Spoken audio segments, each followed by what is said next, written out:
Bismillahirrahmanirrahim. Assalamualaikum warahmatullahi wabarakatuh.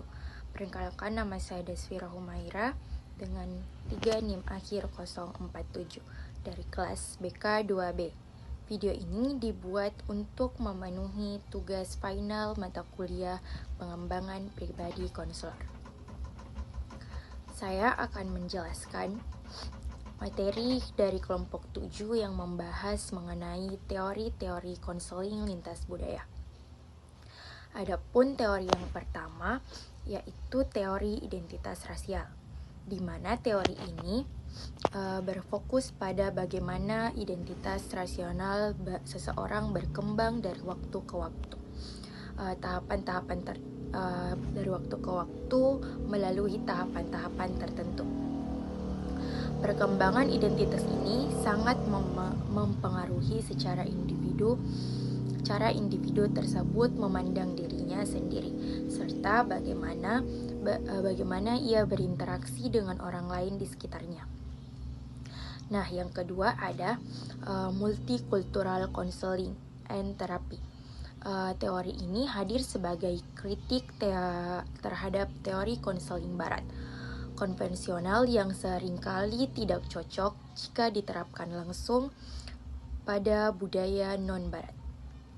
Teori ini menekankan bahwa seorang konselor wajib memahami klien secara utuh berdasarkan 3 hal utama, yaitu latar belakang budayanya, identitasnya, dan kondisi sosial tempat klien tersebut hidup.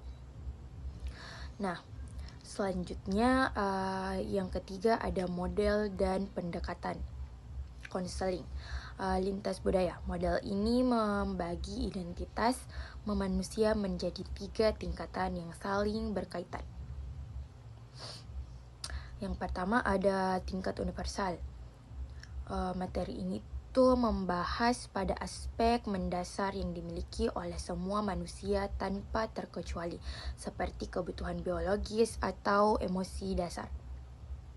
Yang ketiga ada tingkat kelompok, di mana identitas yang terbentuk karena kesamaan budaya, ras, gender, dan atau wilayah geografis.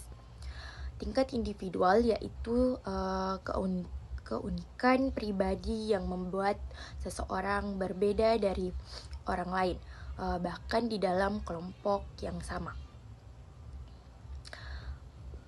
Selanjutnya poin keempat yaitu model konseling ekologis Brown Van Benner, di mana model ini melihat bahwa klien tidak hidup di ruang hampa. Masalah atau kondisi psikologis klien sangat dipengaruhi oleh lingkungan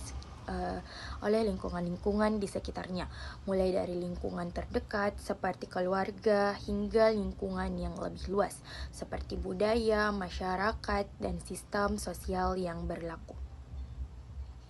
Nah, selanjutnya yang terakhir yaitu poin kelima.